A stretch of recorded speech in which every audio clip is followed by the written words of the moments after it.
Well, that sucked. I had a hankering for roast duck. Pens lose 4-3 to the Anaheim Ducks. I thought it was duck season. Welcome to the Let's Go Pens fan react the morning after because late night hockey throws off my sleep schedule. Thank God it's during a day I don't work. Welcome to the Let's Go Pens fan react. Like and subscribe to this where we do a fan reaction to each and every Penguins game, usually right after the game or the morning after, or my next video is free on YouTube. Best deal. So, all right, time for a West Coast swing. We go due west. I think it's a little early this time of the year to do something like this, but what do I know? So the Pens kick off a 3-game West Coast swing that will see them go up the I-5. And thankfully, it's not one of those trips where it's Anaheim, Anaheim, LA, San Jose, and then on a Tuesday night, we go to Seattle because they just want to loop as many of these teams as possible. Maybe that's why they do that. Anyway, so the first team is the Ducks. And it's typically, when we do these roadies, that's where we tend to start because they like to hit SoCal and then LA. SoCal is Southern California. They like to hit SoCal and then hit LA. And this Ducks team is a team that's in purgatory. Worse, they're in San Diego. They're in purgatory. I think this Ducks team is good enough to where they're going to hang around mid of the NHL the entire year. I think they are good enough to where they'll always be in the wild card talk, but not good enough to really be in the playoffs, especially as top heavy as that division. But the Pens coming off where they won the week, and this road trip might be a bit telling. And these road trips are good because now teams have a chance to gel together and figure things out. And it was a 10:30 start on a Tuesday. Yay. And, look, it's the Ducks home opener. So it gets delayed even more because of introductions. By the way, this was the most attended Ducks game in the team's history. They hosted Stanley Cup Finals games. Anyway, early on, the Pens are actually showing life early. They're getting in there. Ryan Shea throws a long shot, deflected, and it's in! First shot of the game! Justin Brazeau! Brazzy getting in there, getting his shot in early. Justin Brazeau with his team leading fourth. Ryan Shea with an assist. Malkin with an assist. Malkin 6 assists of the season. Beautiful deflection that just goes right past Lucas Donskoy, and it's 1-0 Pittsburgh. All right, this is the type of start you want. Hey, stuff like this, letting in the first goal on the first shot, stuff like this is fun when we do it. So the Pens, they come out fly together, Ducks? And they're really just getting the puck around the zone. The top line's really playing well. Crosby throws it back up to Shea, throws another long one, pad save, rebound, and they score! Raquel gets one. Raquel gets his second of the season. Is able to beat Donskoy. Ryan Shea his third. Ryan Shea, he must have heard all the criticism last year and took it personal. Was that Ryan Graves? Anyway, that's Liquid Death, everyone stop here. So Ryan Shea gets his third. Sidney Crosby gets his second point. Got to get that points per game number up. And it's 2-0 Pittsburgh. All right, cool. All right, you always want to start a road trip with, with the lead. 2-goal lead, but the Ducks start to take the game over a little bit. They start to get the legs humming. Leo Carlson starting to get more involved. And lest we not forget, there are some former Rangers on this team. Rangers who know how to do damage. Why is there a power play for a Sidney Crosby hook where he just kept the wrists. Well, if you get anywhere near the hands, they're going to call it. So Crosby goes off, and the Pens penalty kill goes to work. They were 1 for 1 at that point. But Lucas Carlson finds Chris Kreider all alone in front of the net and puts one right past Jarry.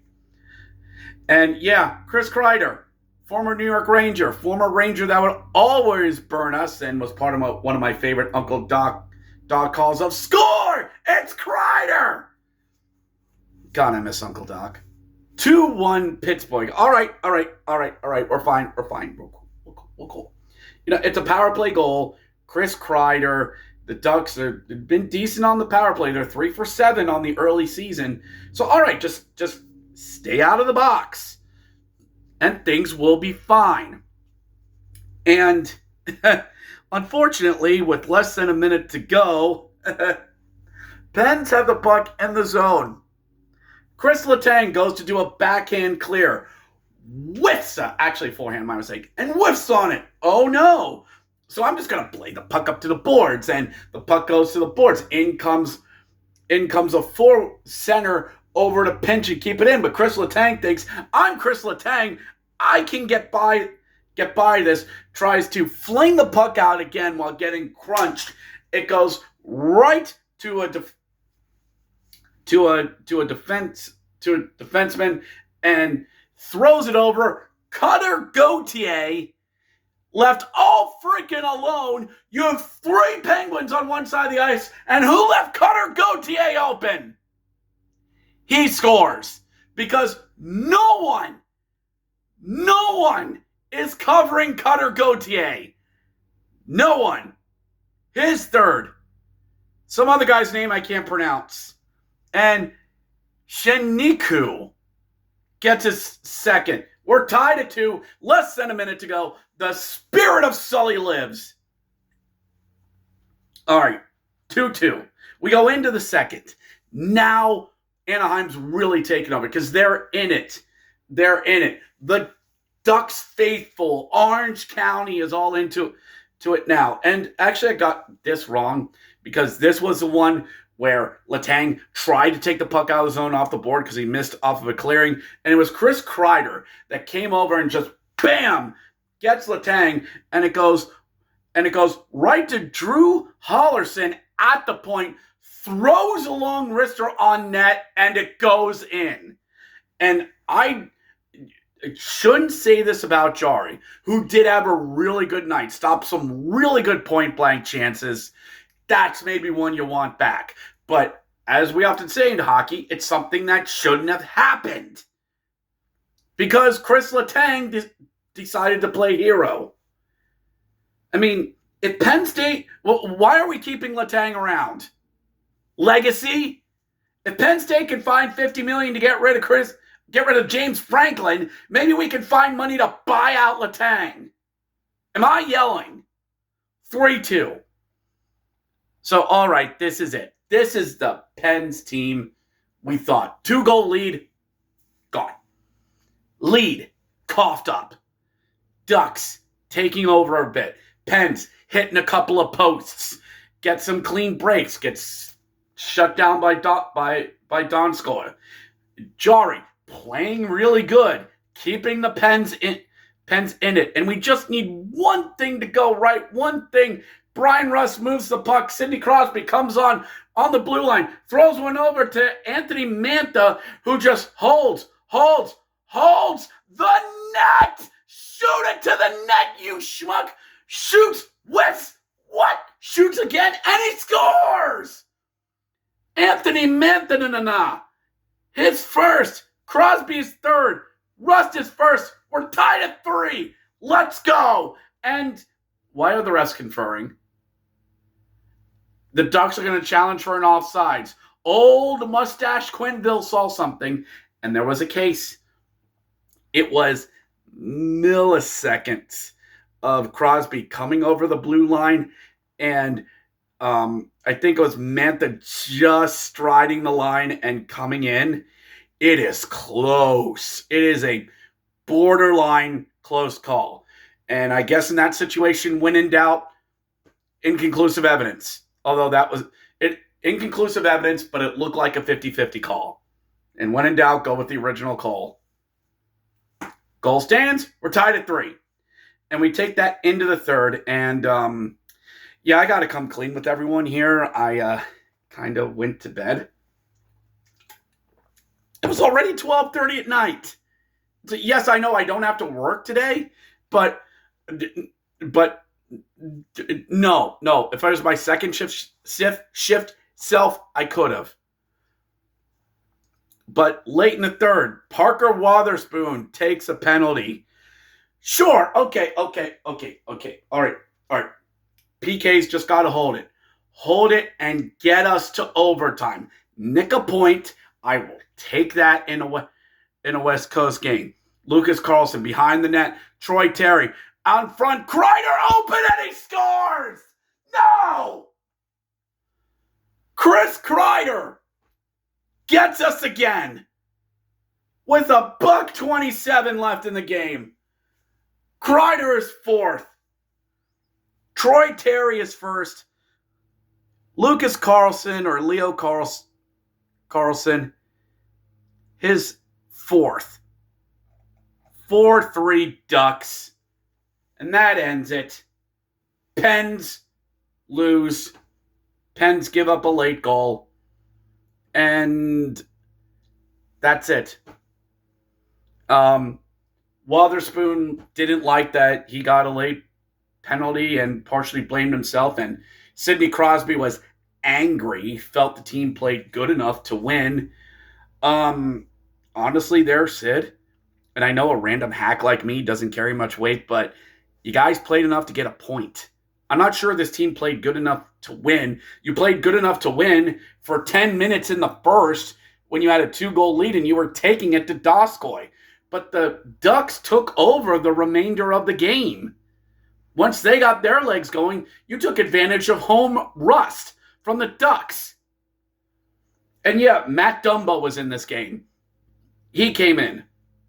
Connor Dewar missed on a breakaway. Pens had chances to get that tying goal when it was still 3-2. Matt Dumba was in the game. I haven't said anything about him because he did nothing wrong. Sure, Connor Clifton was in. Fine. And I don't think Jarry played terrible. This isn't one of the games where you blame him. The only goal I think that was on him was the third goal from Drew Helson. But, stuff like this, the late tying goals, the killer instinct, that's, some of the big boys play for, and we don't have that. And don't tell me, oh, well, you have Crosby. Yeah, Crosby's a setup guy. But, yeah, Pens are now 2-2. And we go up to Staples.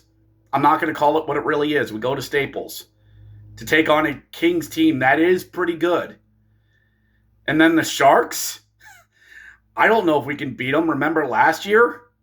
I don't know if we can beat the Sharks, bad as they are. But you had a chance for a point, and you let that slip. You let a 2-goal lead slip. So, rest, regroup, and get to LA. That's all you can do. We're at 500. Let's just see how this road trip goes. I'd like 3 points out of this road trip. I will take that. My expectations are low. So that'll do it for the Let's Go Pens fan react. Thank you to everyone. Like and subscribe. There's more of this to it. The West Coast recaps will come the morning after. I'll do a Kings one Friday morning, maybe from the Jockey Wagon or maybe from work. But yeah, that's a 5 a.m. wake-up call, and Friday mornings are my hardest mornings to get up for. So I do what I can. I do what I can with my work schedule. So anyway, let's go Pens. I'll catch you next time.